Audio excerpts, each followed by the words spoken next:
time. Finally, I am up with chapter number 6 after the Lewis Club. Now we are going on to chapter number 6, Jesus Christ in an English master. Okay, sounds weird, but whatever.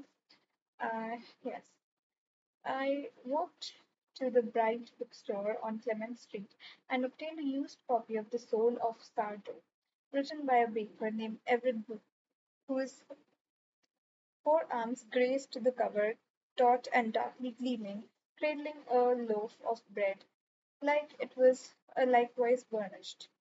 That was likewise polished. The book's introduction ran for 22 pages. It was a baker's buildings Roman, chronicling Broom's youth in Sacramento, his visits to his grandfather's bakery, his flame out as a professional skateboarder, his addiction to a home-cooked drug known as Spaz Rocks, and finally his retreat to a bread-baking shack on the beach and his reformation there.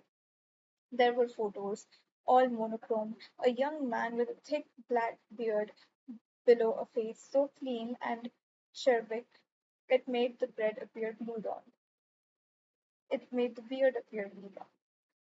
In a photo spread across 2 pages, he leaned against a homemade brick oven for which the adjective rustic was a favor. It looked like a pile of rubble. Scattered in the foreground were various signifiers of bohemian tranquillity: a guitar, a surfboard, a book with Voltaire on the spine. He was out there, learning, in his words, to bake without dry yeast, without desiccation, without death. Well, sure, nobody wants death bread. Instead, he sought the alchemy of sourdough, wet, living, fragile, sensual. The funk of life. I smelled it on the beach and in the forest glades where I gathered mushrooms and in the embrace of Lucia, who was at that time my lover. And I smelled it in my starter too. After 22 pages of funk versus deaths, the painstaking construction from found materials of his oven, the hollow of Lucia's clavicle, etc., Broom figured it out.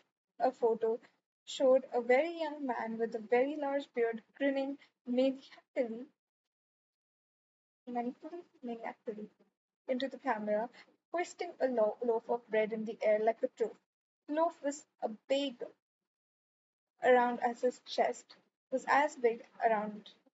chest, and to be fair, it looked totally awesome. He came to San Francisco where he opened Bollinger Bloom, now a chain with 3 locations, and wrote this book. He shaved his beard and traded the shack for a house in Nowell. He married a product manager named Olivia and had 2 kids. End of introduction. Next, got down to business. Sourdough bread begins with sourdough starter, which is not merely living but seething. It is a community of organisms comprised of, at minimum, yeast, which is a fungus, and lactobacillus, a bacteria. They eat flour, its sugars, and poop out acids, thus sour, in addition to carbon dioxide, which, trapped by stretchy glutinous dough, gives the bread an airy structure, the so-called crumb. At its prettiest, a dazzling network of gaps and chambers. Broom's first chapter described the capture and cultivation of a wild sourdough starter, a process that could take a week or more. I already possessed the Clement Street starter, so I skipped ahead. Broom lamented the fact that we, his readers, could not bake with the benefit of a beachside shack or a rough-hewn brick oven or an Argentine lover, but he said we could still make a pretty good attempt at it. And he listed the equipment. We would need a digital scale to weigh the ingredients, a bench knife to scrape and divide the dough, a bread plate to score the bread to score the loaf with a baker's mark that ideally matched our wrist tattoo, a baking stone to absorb and emit heat in a loose stimulation simulation of Broom's brick oven, though he counseled that there was, in fact, no substitute and that basically he pitied us.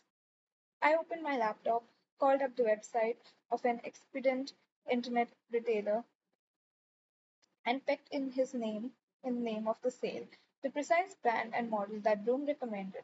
The site immediately responded, "Customers who bought this item also bought," followed by the bench knife and the bread blade, the baking stone, King Arthur flour, and diamond crystal salt, just as Everett Bloom recommended, and finally Bloom's book itself. The internet always proving that you're not quite as special as you suspected. 2 days later, a UPS driver delivered the tools and ingredients to my apartment. She also delivered one apron that I purchased from a different internet retailer, a craftier one. The apron was polished. Made from heavy denim, it looked like something a blacksmith might wear. It was the first apron I'd ever. I loved it. I set out my tools, I donned my apron, everything was in order, and I was ready to produce a beautiful burnished loaf just like Bloom's on the cover of his book. There were detailed instructions. I love detailed instructions. My whole career was detailed instructions, precisely specified actions executed in order. A serene confidence settled over me. I mixed the ingredients together, and immediately the project collapsed into chaos and disaster. Where the bread book showed a lump of dough folded elegantly into itself, I looked upon a twisted mutant mass. Where the bread book showed Everett Bloom's clean fingers deftly maneuvering said lump, my hands soon wore thick gauntlets of glue. I waved them over the sink, tried to shake some of it loose. Where the bread book showed a rustic work surface smartly maintained, I looked upon a crumpled and dingy countertop filmed with slime. There was dough on the cupboards, dough on the faucet, dough on the floor. It looked like the scene of glutinous murder committed by a careless killer. With each step, reality diverged further from the shining ideal pictured in the book. And by the end of it, I wasn't even following Group's directions anymore. I was just doing what I ever could to keep the dough in one piece. It was too wet, so I added flour. It was too dry, so I added water. It became gloppy again, so more flour was required, and the dough grew and grew blob-like. There was a malevolence to it. It was not on my side. Room's directions indicated that it was now time to retreat while the starter did its work to make the loaf ferment and rise. And I did this gratefully. I washed my hands, tore off the aprons, set the oven to preheat, opened an anchor steam, and flopped down in my living room. I found my laptop and set Shaman's CD to play. I knew every song I'd heard them all, waiting on hold night after night. When the timer beeped, I discovered that the dough had indeed expanded in size, and it was also firmed up somewhat. The skin was soft but not glossy. I quickly folded it over itself, opened the oven, and was ready, and which was really hot inside. Was this safe? Were you truly supposed to set the temperature this high and dropped it onto the baking stone? Then I pushed the oven's rat back into place and slammed the door, just as a warden might slam the door on a prisoner. Supremely evil and objectively irredeemable, banishing him to solitary confinement forever. I set the oven's timer, opened anchor, opened another anchor steam, and played Shaman's CD again. It had 7 tracks, which almost 10 minutes long. The music of the mass was entirely a cappella, a tight cluster of voices. Their language sounded Slavic, but every so often there was a hard stop, like the hitch of a saw, or an ear-bending slide between notes that spun the sound into some other, more distant dimension. I wondered if the brothers had arrived at their destination. I thought about emailing Burek, but I didn't know what I would say. Our relationship had been constrained entirely by the menu. If not double spicy, please, then what? 40 minutes, 4 songs later, and 3 beers later. The timer beeped. I opened the oven door and pulled out the rack to assess the damage. Against all odds, the malevolent loaf emerged from the oven round and burnt. Its crust split by deep fissures. It was perhaps not as perfectly photogenic as the one on the cover of the bread book, but it was not too bad, especially for the first attempt. In my exasperation, I had skipped one of Broom's steps, the one you to where he exhorted you to carve a baker's mark, some symbol of your own choosing. His mark was a heart with an X through it, which was also the logo of Bollinger Broom, seen on T-shirts and tote bags throughout San Francisco. I had not signed my sloppy work, but there was nevertheless a clearly defined shape in the cracks and whorls of the crust. You couldn't, you couldn't not see it. The loaf had a face. It was an illusion, of course. Jesus Christ is an English muffin. It called peridola. It's called peridola. Humans see faces in everything. Even so, the illusion was compelling. The face was long, twisted, wide eyed, and open mouthed. Edward Munch-like. Where the crust cracked, it formed furrows in the face's brow, lines around its howling mouth.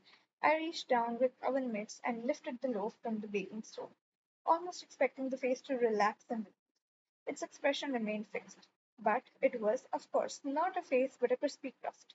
I plopped it down on the countertop, fished out my phone, and snapped a picture. I was about to send it to Arjun, but something made me pause.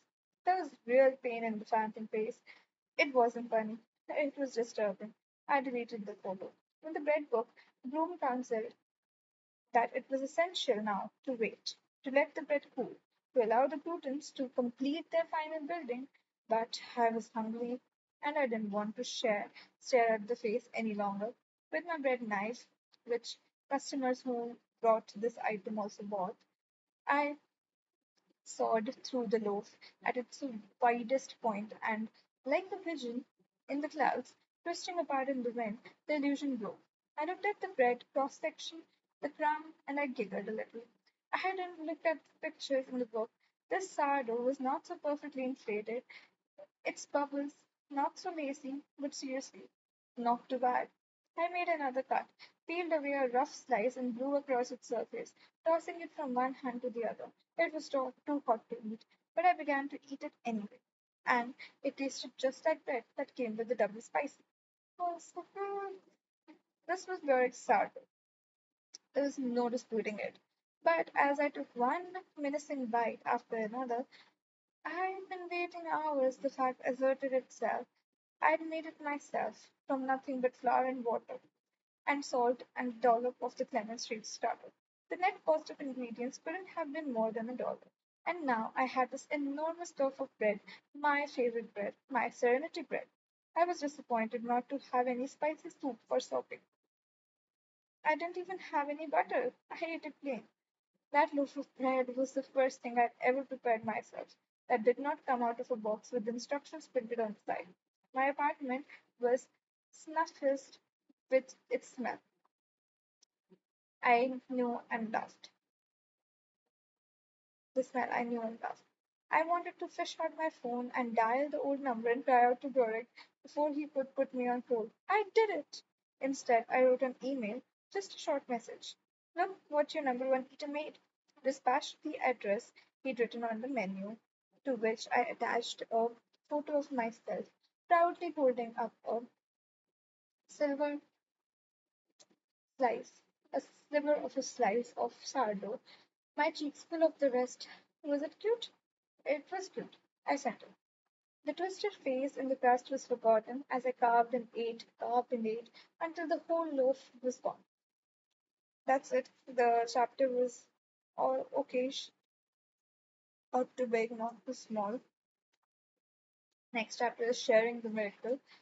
Um, so I'll meet you soon. This chapter is also as long as the previous chapter. So it will take us about 15 to 15 minutes. But the next chapter is very small. So I'll be able to, you know, film it on the same day or something. That's really nice. Okay. Um, See you soon.